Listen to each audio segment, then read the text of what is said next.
साथियों नमस्कार। आज का एक बहुत छोटा सा विषय है, लेकिन बहुत इम्पोर्टेंट, हर परिवार से जुड़ा हुआ है। इसलिए हम सोचे ज़रा बता दें।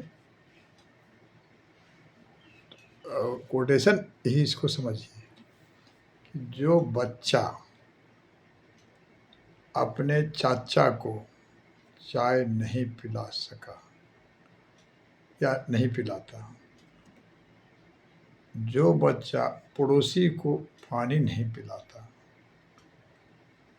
तो हमारा जो अध्ययन है उसके अनुसार और जो प्रैक्टिकल आप देख सकते हैं, परख सकते हैं कि वो बच्चा बुढ़ापे में, मतलब बाबूजी के बुढ़ापे में, वो अपने पिताजी को, माताजी को खाना भी नहीं खिलाएगा। क्लियर है, बहुत छोटा, सटीक। क्यों? कौन है दोषी? ये भी तो कारण होगा। हर हरकत के मूल में कारण सच है। देख, कारण दोषी बच्चा नहीं है, दोषी माता पिता है। अभी कल की बात है, इसलिए हमको याद आया। एक ई रिक्शा पर जा रहे थे, वो बोला कि आजकल लड़का कहा नहीं मानता। तो हम बोले हम कुछ बोले? तो बोलिए। हम कहे आप अपने बाप को कहा मानते थे क्या? चुप हो गया। हम कहे बेटा इसलिए नहीं मानता है कि जब आप अपने बाप को कुछ जैसे तैसे बोलते होंगे, वो सुना है, तो उसको दिमाग में बैठ गया, अच्छा बेटा बाप को ऐसे कर सकता है, वही कर रहा है। शांत हो गया वो।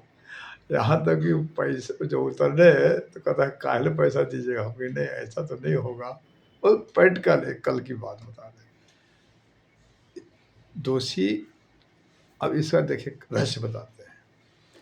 अगर लड़का डॉक्टर बना तो 100% में से 75% क्रेडिट देन माँ बाप की है। लड़का केवल 25% है, इसलिए कि मेहनत करता है, बस। इसका उल्टा भी सुन लीजिए कि अगर लड़का डकैत बना तो 100% में 25% ही लड़का दोषी है, क्योंकि माहौल बनाने की जिम्मेदारी माँ बाप का था।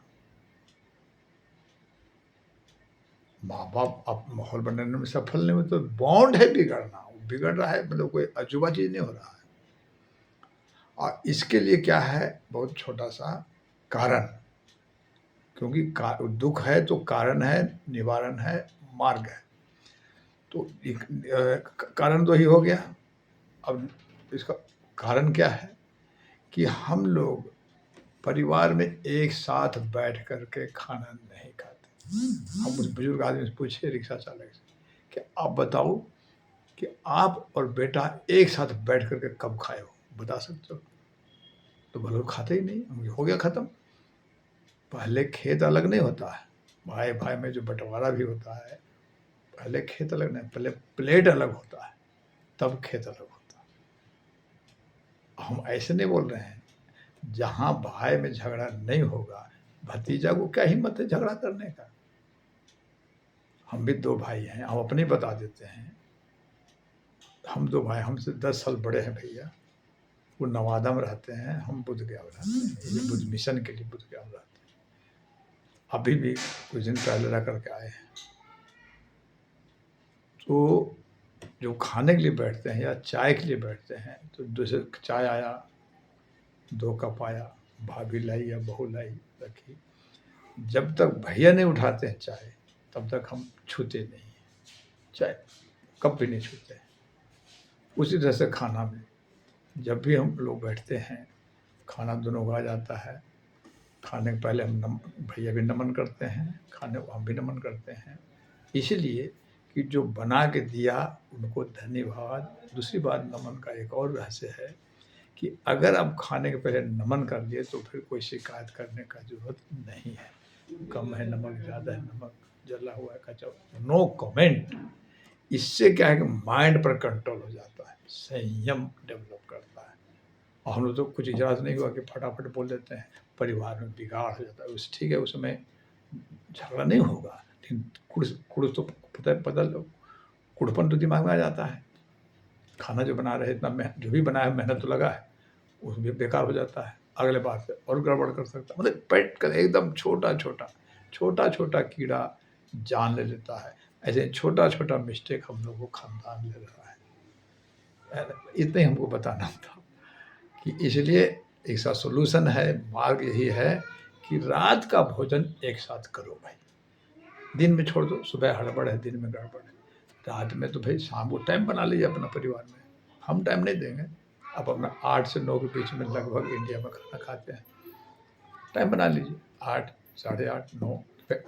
उससे क्या होगा डिसिप्लिन कि उसके पहले बच्चा खाना नहीं माँगे, तो क्या करेगा? पढ़ाई करेगा।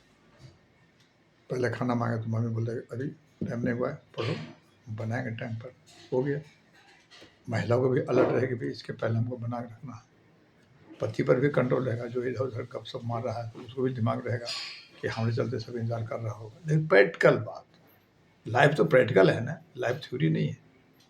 इसलिए अगर इतना करते हैं, तो हम आपको लिखित दे सकते हैं कि जिस परिवार में रात का भोजन एक साथ हो गया, आजीवन प्रेम बरकरार रहेगा। साधुवाद, नमस्कार।